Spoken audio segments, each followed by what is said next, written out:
Hello everyone, welcome to the Request for Quotation app for Wix. It enables customers to request custom pricing while you manage quotations seamlessly from one dashboard. Let's see how it works. You can download the Request for Quotation app by visiting the Wix app marketplace, searching for Request for Quotation, and clicking Add to Site. You can also explore and install other Webkul apps from the Wix app marketplace.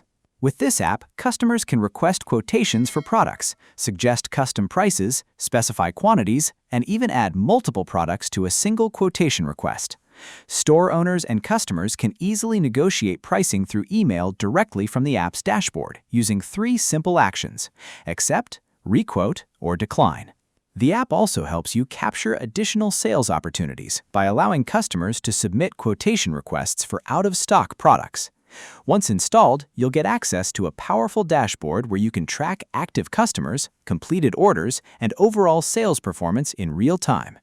From the Products section, you can enable the RFQ feature for selected products individually or in bulk. All quotation requests submitted by customers are neatly organized in the RFQ Products section for easy management.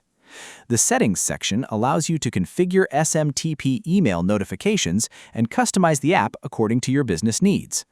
On your storefront, products enabled for Request for Quotation will display a Request for Quotation label, letting customers know they can request a custom quotation instantly. When a quotation request is received, you can accept it and send the customer directly to checkout, requote it to negotiate pricing or quantities, or decline the request if needed. The Request for Quotation app simplifies bulk purchasing, improves customer communication, and helps increase conversions for your Wix store. And that's all about the functionality of this module. I hope you like it. If you have any queries, please contact us at support@webkul.com or raise a ticket at webkul.uvdesk.com. Thanks for watching, and stay tuned.